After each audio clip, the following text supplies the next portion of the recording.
तर विद्यार्थ्यांनो, आज आपण पेपर 1 FA मधील उच्चदाब व कमीदाब सबस्टेशन यातला टॉपिक बघणार आहोत, इन्सुलेटर्स.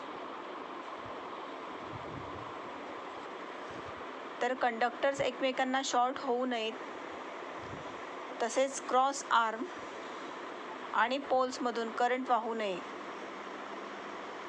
याकरिता ट्रान्समिशन डिस्ट्रीब्युशन लाईनमध्ये इन्सुलेटर वापरतात. आपण जेव्हा रस्त्याने चालत असतो त्यावेळी आपण आपल्या डोक्यावर बघितले असते, उंचावर ज्या लाईन्स असतात, एका खांबावरून दुसऱ्या खांबावर जाणाऱ्या ज्या लाईन्स दिसतात आपल्याला, त्याला म्हणतात ओव्हरहेड ट्रान्समिशन लाईन्स. त्यातल्या काही डिस्ट्रीब्युशन लाईन्स असतात, काही ट्रान्समिशन लाईन्स असतात. तर या लाईन्स, त्यातल्या ज्या त्या तारा असतात त्या एकमेकांना टच होऊ नये. जोरात वारे आले असतात, ते एकमेकांना स्पर्श होऊन एकमेकांना जर ते टच झाले तर त्या ठिकाणी शॉर्ट सर्किट होऊ शकते. तर असे शॉर्ट सर्किट किंवा क्रॉस आर्म आणि पोल्स म्हणजे खांब यामधून करंट वाहू नये याकरिता वेगवेगळ्या प्रकारचे इन्सुलेटर्स वापरले जातात. तर हे इन्सुलेटर्स जे असतात ते पोर्सेलिन अथवा काचेपासून बनवलेले असतात. यांचा पृष्ठभाग हा गुळगुळीत आणि चकचकीत केलेला असतो.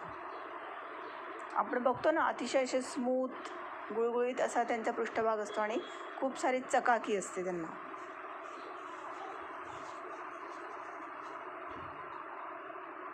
साधारणपणे डार्क तपकिरी किंवा चॉकलेटी कलरचे ते दिसतात आपल्याला, काही पांढऱ्या रंगाचेही असतात. यांचा इन्सुलेशन रेजिस्टन्स आणि डायइलेक्ट्रिक स्ट्रेंथ हे उच्च असते. म्हणजे ते इन्सुलेशन जे असते ते खूप जास्त मेगा ओहममध्ये असते आणि डायइलेक्ट्रिक स्ट्रेंथ ही खूप जास्त उच्च असते. हे अतिशय मजबूत असल्याने याचे सरासरी आयुष्यमान हे 25 वर्ष असते. आणि याचे मुख्य प्रकार 4 आहेत. पहिला आहे पिन इन्सुलेटर, दुसरा आहे शॅकल इन्सुलेटर, तिसरा सस्पेन्शन इन्सुलेटर आणि चौथा स्टे इन्सुलेटर. तर पहिला जो आहे पिन इन्सुलेटर, त्याची आकृती ही आपल्याला या ठिकाणी दिसत आहे.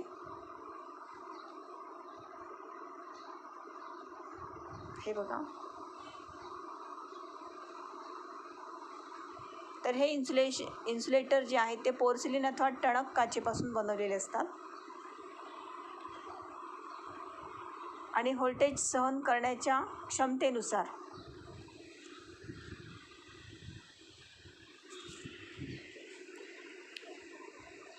याचे 1 पीस, 2 पीस आणि 3 पीस असे 3 प्रकार पडतात. या इन्सुलेटरच्या खालील बाजूस मध्यभागी थ्रेड असलेला गाळा असतो. या ठिकाणी खाली एक गाळा असतो आणि त्याला थ्रेड असतो, दोर असतो. या गाळ्यात गॅल्वनाइज स्पिंडल बसवून त्यावर असलेला क्रॉस आर्मवर हा इन्सुलेटर बसवतात. लाईन सरळ नेत असताना इन्सुलेटरच्या टॉपवर असलेल्या खाचेत लाईन कंडक्टर ठेवून तो बांधतात. या ठिकाणी तो बांधतात. लाईन वळत असताना, म्हणजे ज्या ठिकाणी लाईन अशी टर्न होत आहे त्या ठिकाणी लाईन वळत असताना इन्सुलेटरच्या टॉपवर असलेल्या खाचेत लाईन इन्सुलेटर न बसविता तो बाजूने वेढा घेऊन बांधतात. याचा उपयोग 1 पीस इन्सुलेटर्स 660 व्होल्टपर्यंतच्या LT लाईनमध्ये, 2 पीस आणि 3 पीस इन्सुलेटर्स 33 किलो व्होल्टपर्यंतच्या HT लाईनमध्ये वापरतात. यामध्ये इन्सुलेटर्स नेहमी हे उभे बसवलेले असतात.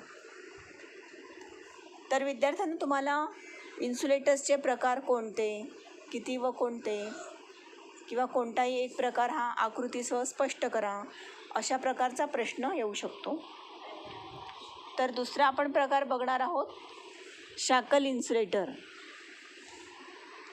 या इन्सुलेटरला मध्यभागी असलेल्या छिद्रात नटबोल्ट टाकून U आकाराच्या क्लॅम्पच्या साहाय्याने हा भिंतीवर किंवा 2 लोखंडी नट बोल्टच्या साहाय्याने क्रॉस आर्मवर बसवतात. बघा या ठिकाणी हा नट बोल्ट बसवून तो क्रॉस आर्मवर बसवला जातो. इन्सुलेटरच्या बाजूच्या गाळ्यात लाईन कंडक्टर अथवा वायर ठेवून ती सॉफ्ट वाइंडिंग वायरच्या साहाय्याने बांधतात. शाकल इन्सुलेटरचा उपयोग हा लो आणि मिडियम व्होल्टेजच्या डिस्ट्रीब्युशन लाईनमध्ये लाईनच्या सुरुवातीस, शेवटी अथवा लाईन वळवताना करतात. तिसरा प्रकार आहे सस्पेन्शन इन्सुलेटर. हे बघा सस्पेन्शन इन्सुलेटर. तर हा चिनी मातीपासून बनवलेला असतो. यामध्ये व्होल्टेजनुसार इन्सुलेटरची एकावर एक अशी जोडणी करून त्यापासून माळ तयार करतात.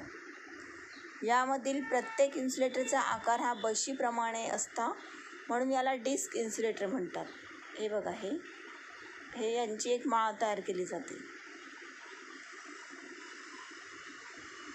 याचा आकार बशीप्रमाणे असतो म्हणून याला डिस्क टाईप इन्सुलेटर म्हणतात.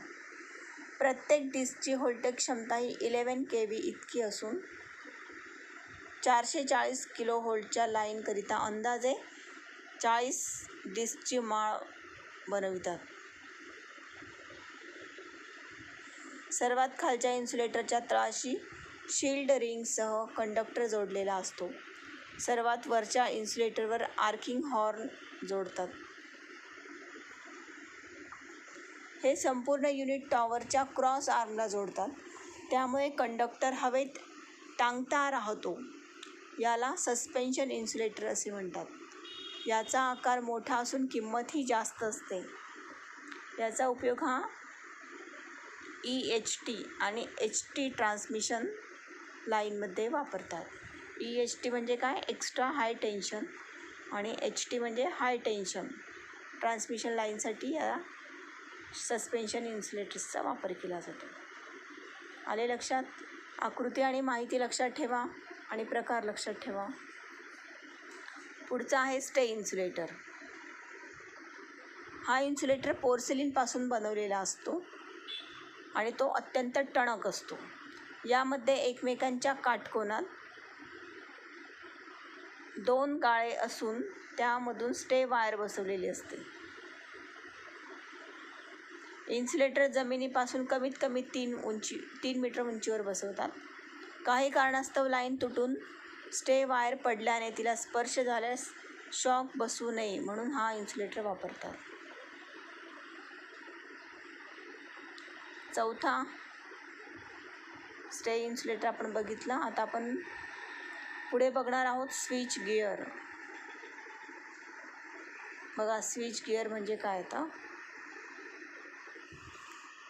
तर सर्किट ब्रेकर्स. हाय व्होल्टेज व हाय करंटचे सर्किट जोडण्यासाठी व तोडण्यासाठी वापरण्यात येणाऱ्या साधनास सर्किट ब्रेकर असे म्हणतात. हा एक प्रकारचा स्विच असतो, परंतु त्यामध्ये सर्किटच्या नियंत्रणासोबतच सर्किटच्या संरक्षणाची देखील व्यवस्था केलेली असते. साधारणपणे हाय व्होल्टेजचे सर्किट जोडतेवेळी आणि तोडतेवेळी ब्रेक अँड अनब्रेक कॉन्टॅक्ट पॉईंटवर स्पार्किंग होते, परंतु सर्किट ब्रेकरमुळे स्पार्किंग न होता किंवा कमी करून कॉन्टॅक्ट जोडला अथवा तोडला जातो. Oil circuit breaker. या सर्किट ब्रेकरमधील कॉन्टॅक्ट ऑइलमध्ये बुडवून ठेवलेले असतात आणि सर्किट जोडते आणि तोडतेवेळी कॉन्टॅक्ट पॉईंटवर होणारी स्पार्क ऑइलच्या साहाय्याने विझवली जाते. म्हणून अशा सर्किट ब्रेकरला ऑइल सर्किट ब्रेकर OCB असे म्हणतात. यामध्ये फिक्स कॉन्टॅक्ट व मुव्हेबल कॉन्टॅक्ट असतात. मुव्हेबल कॉन्टॅक्ट ऑन ऑफ करण्यासाठी त्यास एक लिव्हर जोडलेली असते. दोन्ही कॉन्टॅक्ट्स ऑइलमध्ये बुडवलेले असतात. त्यामुळे ज्यावेळी सर्किट जोडले अथवा तोडले जाते त्यावेळी कॉन्टॅक्ट पॉईंटवर निर्माण होणाऱ्या स्पार्किंगमुळे ऑइल गरम होते व ते वर येते. गरम ऑइलमुळे वाफ होऊन गॅस निर्माण होतो. कॉन्टॅक्ट पॉईंटच्या आजूबाजूला असलेल्या ऑइलच्या दाबामुळे नवीन व थंड ऑइल आर्कच्या ठिकाणी येते आणि आर्क नियंत्रित होऊन कॉन्टॅक्ट पॉईंट्स सुरक्षित राहतात. याचा उपयोग 66 किलोव्होल्टपर्यंत करतात. बघा या ठिकाणी दाखवलं आहे. या ठिकाणी या टँकमध्ये हे बुडवलेले आहे. ऑइल सर्किट ब्रेकर म्हणतात त्यांना. याचे फायदे बघा. ऑइल वापरल्यामुळे कॉन्टॅक्ट पॉईंटमधील इन्सुलेशन शक्ती वाढते आणि ऑइलमुळे आर्क थंड होते. ऑइलचा गॅस बाजूला होऊन थंड ऑइल आर्कच्या ठिकाणी येते. त्यामुळे कॉन्टॅक्ट पॉईंट सुरक्षित राहतात. कॉन्टॅक्ट पॉईंट सहजपणे बिना स्पार्किंगचे ऑन ऑफ करता येतात. पुढचा आहे एअर सर्किट ब्रेकर ACB. बघा सर्किट ब्रेकरचा आपण पहिला बघितला ऑइल सर्किट ब्रेकर, दुसरा आहे एअर सर्किट ब्रेकर. यावर देखील टिप विचारली जाऊ शकते किंवा थोडक्यात प्रश्न ऑइल सर्किट ब्रेकर स्पष्ट करा, एअर सर्किट ब्रेकर स्पष्ट करा किंवा ACB म्हणजे काय. तर ऑइल सर्किट ब्रेकरमध्ये ऑइल जास्त गरम झाल्यास पेट घेण्याचा संभव असतो. म्हणून जास्त क्षमतेच्या सर्किटवर OCB वापरता येत नाही. त्यासाठी मोठ्या क्षमतेचे सर्किट जोडण्यासाठी व तोडण्यासाठी हवेचा उपयोग करून कॉन्टॅक्ट पॉईंटवर होणारी स्पार्किंग विझवली जाते. म्हणून हवा वापरलेल्या सर्किट ब्रेकरला एअर सर्किट ब्रेकर असे म्हणतात. यामध्ये कॉन्टॅक्ट जोडतेवेळी व तोडतेवेळी कॉन्टॅक्ट पॉईंटवर होणारी स्पार्किंग विझवण्यासाठी अधिक दाबाची हवा कॉम्प्रेसरमार्फत घेतली जाते. हा कॉम्प्रेसर सर्किट ब्रेकरसोबत जोडलेला असतो. साधारणपणे मध्यम आणि उच्च क्षमतेच्या सर्किटसाठी 50 किलोग्रॅम दर सेंटीमीटर या दाबाच्या हवेचा उपयोग केलेला असतो.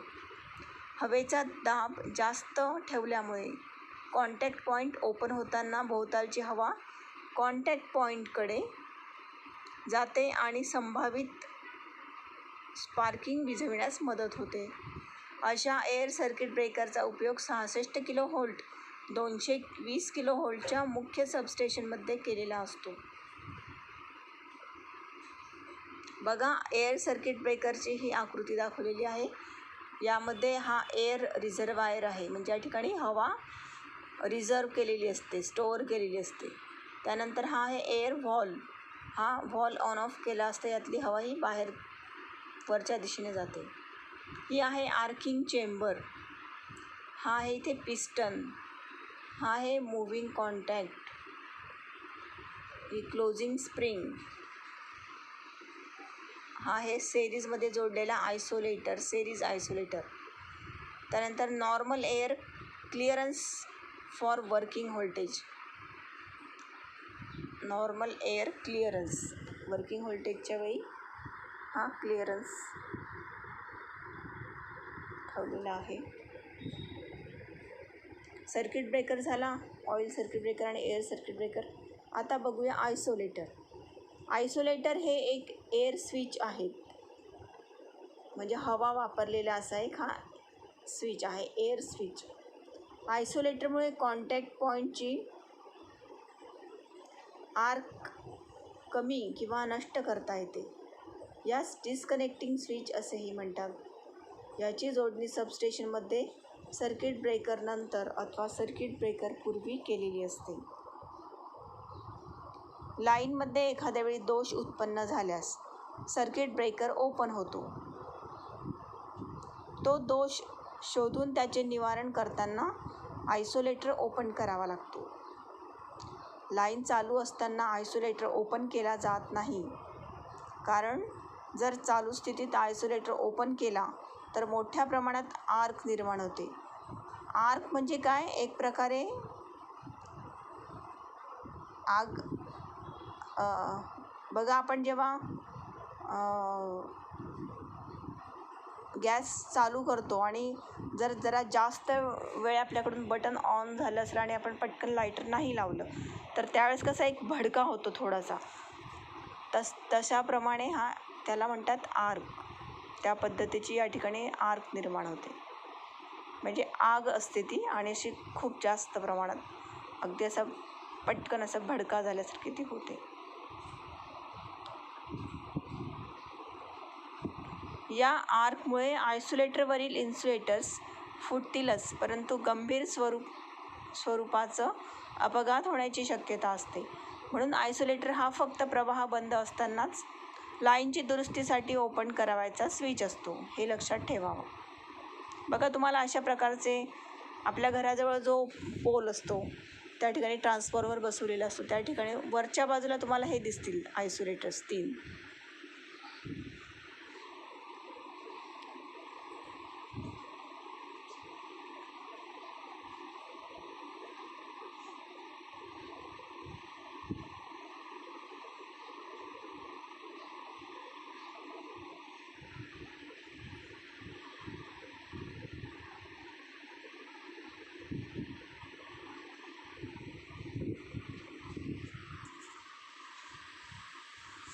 आता पुढचं बघूया आपण गँग ऑपरेटेड स्विच. तर 2 किंवा 2 पेक्षा जास्त एअर ब्रेक स्विच, 2 किंवा 2 पेक्षा जास्त फेजची सर्किट हे एकाच कॉमन रॉडद्वारे ऑन ऑफ केले जातात. त्या यांत्रिक रचनेला गँग ऑपरेटेड स्विच असे म्हणतात. बघा, परत एकदा सांगते, 2 किंवा 2 पेक्षा जास्त एअर ब्रेक स्विच म्हणजे हवेने ते ब्रेक होतात असे स्विच, 2 किंवा 2 पेक्षा जास्त फेजची सर्किट हे एकाच कॉमन रॉडद्वारे ऑन ऑफ केले जातात. त्या यांत्रिक रचनेला गँग ऑपरेटेड स्विच असे म्हणतात. एअर ब्रेक स्विचमध्ये ब्लेड, कॉन्टॅक्ट पॉईंट्स व आर्किंग हॉर्नची व्यवस्था केलेली असते. आर्किंग हॉर्नमुळे सर्किट जोडतेवेळी व तोडतेवेळी निर्माण होणारी आर्क ही हॉर्न ब्रेकमध्ये येते. सर्किट ब्रेक होतेवेळी हॉर्न प्रसरण पावतात, त्यामुळे आर्कची लांबी वाढून आर्क बंद होते. असे अनेक एअर ब्रेक स्विच एकाच रॉडवर बसून सर्व स्विचेस एकाच वेळी ऑन ऑफ केले जातात, म्हणून यास गँग ऑपरेटेड स्विच असे म्हणतात. एका गँगमध्ये ते म्हणजे खूप जास्त संख्येने ते एकत्र आलेले असतात, म्हणून गँग ऑपरेटेड स्विच असे म्हणतात. या स्विचमुळे चालू लाईनचे सर्किटसुद्धा चालू बंद करता येते, परंतु खबरदारी म्हणून हँड ग्लोव्ज वापरून स्विच ऑपरेट करावा. हे बघा, या ठिकाणी आकृती दाखवलेली आहे गँग ऑपरेटेड स्विच. आता पुढे बघणार आपण substation layout, single line diagram, HT substation. HT सबस्टेशनची सिंगल लाईन डायग्राम आपण बघणार आहोत. मला वाटते ही डायग्राम आपण सुरुवातीला बघितलेली आहे. बघा, ही 33 किलो व्होल्टची लाईन आहे. सेम इकडून हे 33 किलो व्होल्टची लाईन दाखवली आहे. हे आयसोलेटर्स दाखवले आहेत आणि हे सर्किट ब्रेकर आहेत. OCB म्हणजे काय, ऑइल सर्किट ब्रेकर 33 किलो व्होल्टसाठी. त्यानंतर हे करंट ट्रान्सफॉर्मर CT काय करतो, तर ही जी 33 किलो व्होल्टची लाईन आहे त्याचा जो करंट आहे तो आपल्याला डायरेक्ट ॲमीटरने मोजता येतो का, नाही, कारण त्याच्याने मीटर आपल्याला जळून जाऊ शकतो, म्हणून हे CT वापरतात. हे असे त्याला कॅलिब्रेट करून एक छोटे ॲमीटर बसवलेले असते, जेणेकरून या लाईनमधला करंट आपल्याला त्या ठिकाणी मेजर करता येतो, म्हणून हे CT बसवलेले. त्यानंतर हे ट्रान्सफॉर्मर आहेत या ठिकाणी. हे ट्रान्सफॉर्मर कोणते आहेत आता, 33/11 म्हणजेच काय, स्टेप डाऊन ट्रान्सफॉर्मर आहेत. 33वरून 11 किलो व्होल्टमध्ये हे कन्व्हर्जन झालेलं आहे. त्यानंतर हे PT आहे म्हणजे पोटेन्शियल ट्रान्सफॉर्मर. तर उच्च किमतीचा पोटेन्शियल म्हणजेच काय, व्होल्टेज मोजण्यासाठी हे PT वापरले जातात. CT आणि PT हे दोन काय आहेत, तर इन्स्ट्रुमेंट ट्रान्सफॉर्मर म्हणतात त्यांना. या ठिकाणी अर्थिंग केलेले आहे.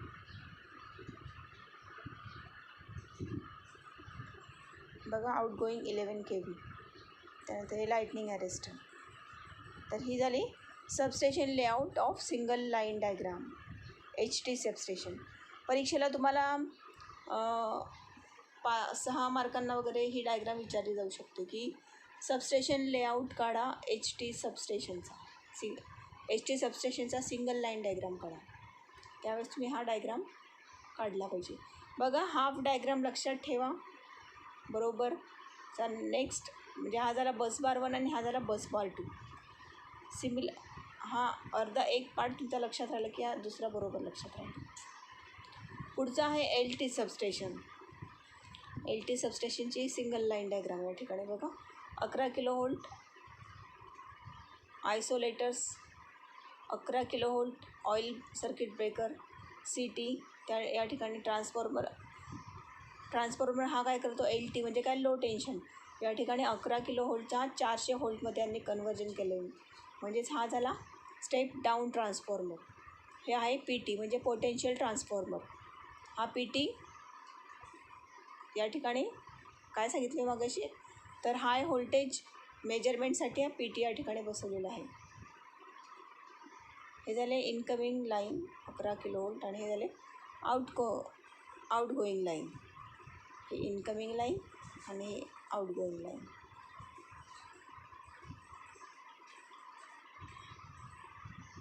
आता सबस्टेशनची देखभाल तक्ता. देखभाल कशी करणार, अधिक कालावधी दिलेला आहे, म्हणजे प्रत्येक तासाला तुम्ही कोणत्या गोष्टींची देखभाल करणार. नंतर प्रत्येक आठवड्याला, एका वीकमध्ये आठवड्याची देखभाल कशी, 3 महिन्यानंतर कोणती देखभाल करणार, वार्षिक देखभाल कोणती करणार, आणि ट्रिपिंग म्हणजे अचानक काहीतरी प्रॉब्लेम आल्यानंतरची देखभाल कशी करणार. अशा 5 विभागात ही देखभाल विभागली गेली आहे. तर दर ताशी बघा, तर प्रत्येक तासाला जे कंट्रोल पॅनेल असतात, कंट्रोल पॅनलमध्ये काय असतात, मीटर बसवलेले असतात. तर त्या ठिकाणी ॲम्पियर म्हणजे करंट किती आहे ते मेजर केले जाते, त्याचे व्होल्टेज किती आहे ते बघितले जाते. त्यानंतर KWH म्हणजेच काय, किलोवॅट अवर एनर्जी कन्झ्युम असते ती त्या ठिकाणी बघितली जाते. त्यानंतर पॉवर फॅक्टर बघितला जातो. असं हे कंट्रोल पॅनलवरचे रीडिंग जे आहे ते दर तासाला बघितले जाते. आणि आठवड्याला त्याची बॅटरी चेक केली जाते. Cell voltage, acid level, gravity मोजली जाते, टर्मिनल ग्रीसिंग बघितले जाते.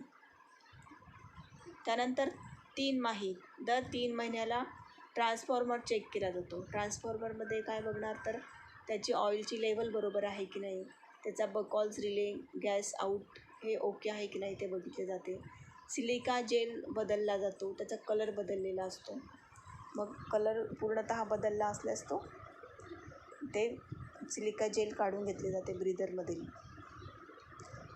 त्यानंतर दर 3 महिन्यांनी आयसोलेटर चेक केला जातो, त्याचे क्लिनिंग केले जाते, त्याचे पेट्रोलियम जेली ॲप्लिकेशन केले जाते. त्यानंतर CTPT म्हणजे इन्स्ट्रुमेंट ट्रान्सफॉर्मर चेक केले जाते, त्यांच्यात ऑइल लेवल, टर्मिनल कनेक्शन्स या गोष्टी चेक केल्या जातात. वार्षिक देखभालमध्ये ट्रान्सफॉर्मरचे ऑइल डायइलेक्ट्रिक स्ट्रेंथची तपासणी केली जाते. 27 किलोव्होल्टपेक्षा कमी असल्यास ऑइल फिल्टर केले जाते. त्यानंतर दर वर्षातून एकदा air brake circuit breaker check केला जातो, तो व्हॅक्यूम क्लिनरने त्याची धूळ काढली जाते. आणि नंतर ट्रिपिंग नंतर ऑइल सर्किट ब्रेकर असेल तर त्याचे ऑइल बदलले जाते. अशा पद्धतीने याची सबस्टेशनचा देखभाल तक्ता आहे. हा देखील तुम्हाला जास्त मार्कांना विचारला जाऊ शकतो.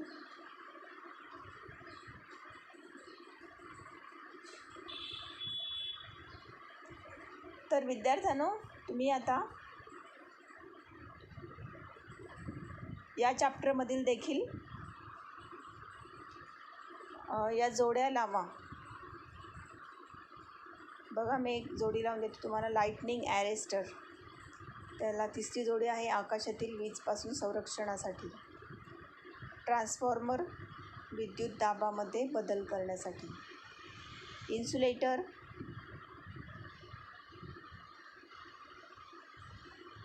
कंडक्टर पोलपासून इन्सुलेट करण्यासाठी. आणि प्रोटेक्टिव्ह रिले दोष निर्माण झाल्यास सर्किट ब्रेकरला कार्यरत करण्यासाठी. अशा प्रकारे जोड्या लावा तुम्ही लिहायच्या आहेत. स्वाध्यायामध्ये एका वाक्यात उत्तरे द्या लिहायची आहेत. थोडक्यातमध्ये हा पहिला प्रश्न लिहा. स्टेशन म्हणजे काय ते सांगून त्याचे प्रकार सांगा. सबस्टेशन म्हणजे काय ते सांगून त्याचे प्रकार लिहा. त्यानंतर सर्किट ब्रेकरचे प्रकार सांगून एकाची रचना व कार्यपद्धत वर्णन करा. हे 2 प्रश्न आणि एका वाक्यात आणि जोड्या लावा. हे तुम्ही स्वाध्यायामध्ये लिहायचे आहे. तर विद्यार्थ्यांनो, अशा प्रकारे आपला हा चॅप्टर 4 संपलेला आहे.